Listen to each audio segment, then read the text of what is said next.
In 2020, the Virginia Museum of Fine Arts hosted the Treasures of Ancient Egypt Sunken Cities exhibit, and I was fortunate enough to go see it.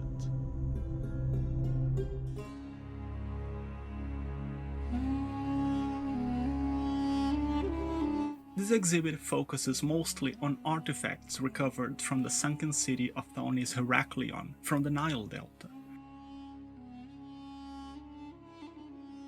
But there are artifacts from other parts of Egypt mixed in as well, and I was impressed not only by the quantity but the quality of the objects.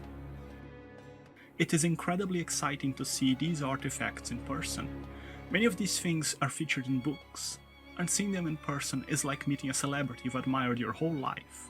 It's amazing.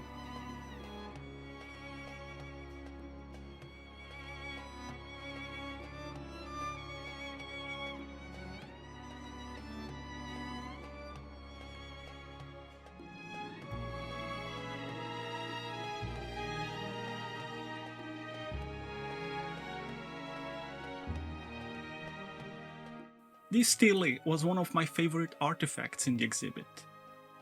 It is in pristine condition.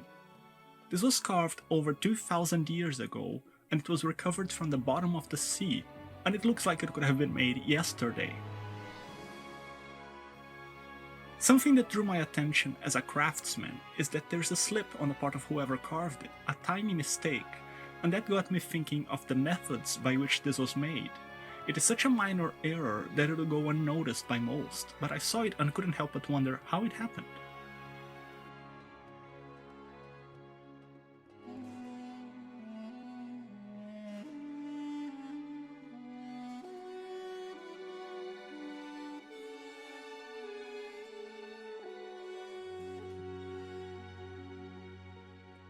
Going further in, a recurring theme with the exhibit concerns the various myths of Osiris. Osiris was a complex and complicated deity, but mostly in ancient Egyptian religion, he is the god of fertility, agriculture, the afterlife, the dead, resurrection, life, vegetation, and he is also regarded as the ruler of the afterlife. So he was a very busy god. In a vastly summarized way to tell it, Osiris was the ruler of Egypt, but his brother Seth murdered him and chopped his body up into many pieces and scattered them across the land. Osiris's wife, the goddess Isis, set out to find her husband's body parts and put them back together. Using her magic, she reassembled them, thus creating the first mummy, then turned herself into a bird, and with the flapping of her wings, instilled the breath of life back into her deceased husband. And while she was at it, well, the ceremonial bed is exactly what it looks like.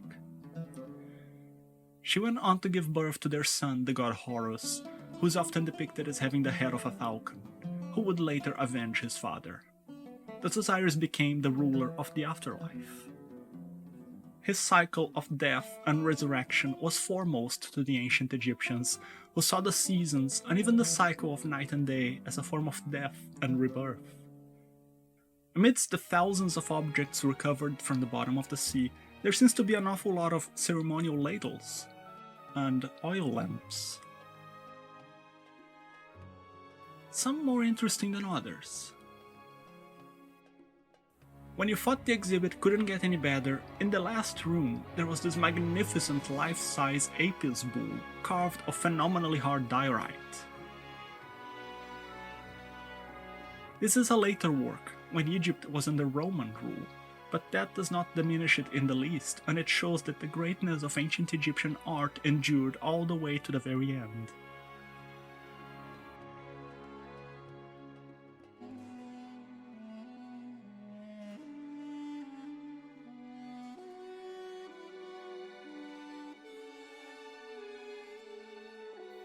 It is a hard choice for me between this bull and the stele as my favorite items in the exhibit.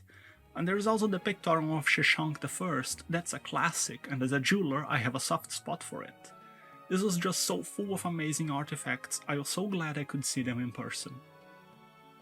We had to make the obligatory stop at the gift shop and look at all the knickknacks. Even these were of higher quality and relevancy than usually gift shop trinkets. The Virginia Museum of Fine Arts is notorious for having high-quality items in its gift shops.